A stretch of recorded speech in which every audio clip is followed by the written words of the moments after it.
Assalamualaikum warahmatullahi wabarakatuh.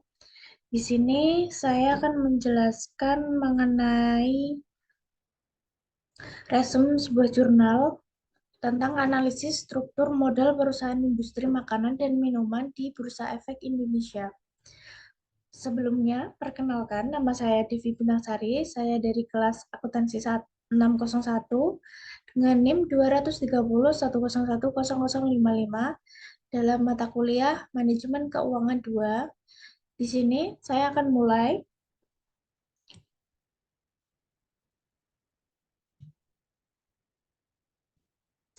Latar belakangnya dari penelitian ini disusun untuk lebih mendalami materi pendanaan jangka panjang serta dan juga mengambil keputusan pendanaan yang baik dalam suatu perusahaan.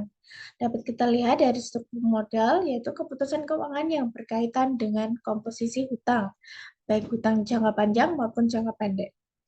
Penentuan struktur modal optimal perlu diperhitungkan berbagai faktor-faktor, yaitu faktor likuiditas, struktur aktiva, pertumbuhan atau growth, PER atau price earning ratio, dan profitabilitas. Next, di sini ada gambar atau model hipotesis penelitian. Struktur modal itu terdiri dari likuiditas, struktur aktiva, pertumbuhan perusahaan, per profitabilitas seperti yang saya jelaskan tadi.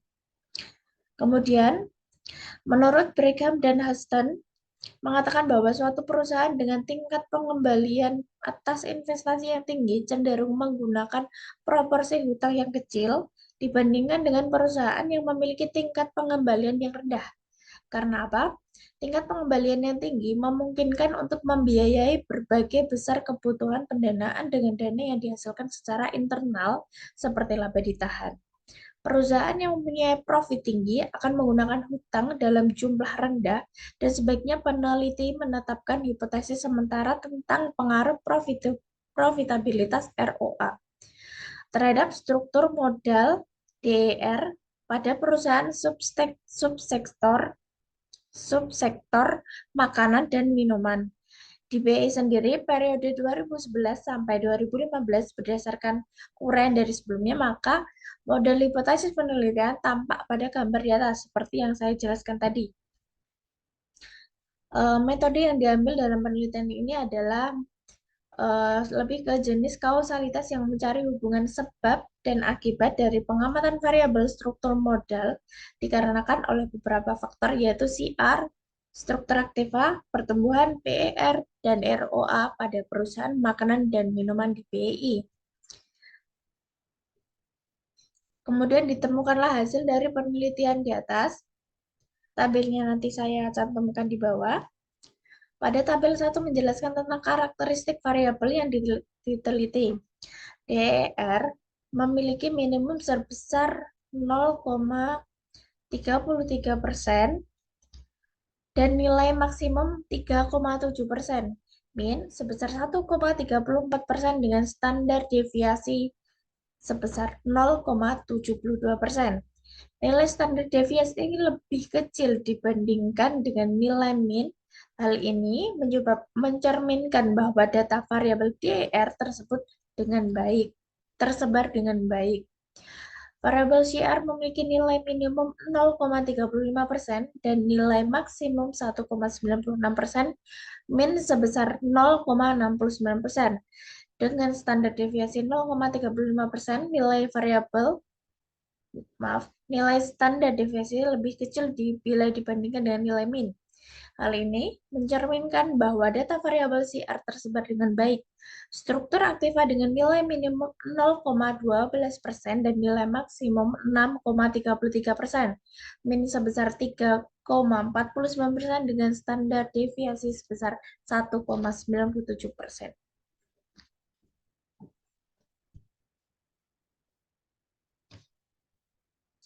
Kemudian, nilai standar deviasi lebih kecil dibandingkan dari nilai min. Ini mencerminkan bahwa data variabel struktur aktiva tersebar dengan baik.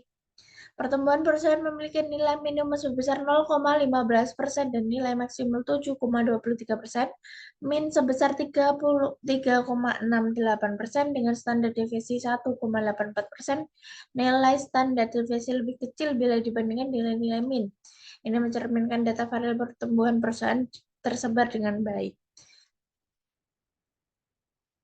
Ada banyak contoh di bawah, bisa kalian baca sendiri. Kemudian kita lihat tabelnya langsung. Ini adalah tabel statistik deskriptif N sama dengan 50. Dalam variabelnya kita ada variabel GEL, CR, struktur aktiva, pertumbuhan, dan PIR. Sudah tertera di sini nilai minimumnya, maksimumnya, min, sama standar deviasi. Di sini juga tertera ROA-nya berapa. Kalian bisa lihat sendiri. Next kita ke tabel nomor 2. Di sini lebih kepada current ratio. Kalian yang belum tahu, current ratio itu adalah rasio yang termasuk di dalam rasio likuiditas atau hutang, yaitu rasio yang digunakan untuk mengukur kemampuan perusahaan untuk membayar hutang jangka pendeknya. Tentunya yang sudah jatuh tempo ya teman-teman.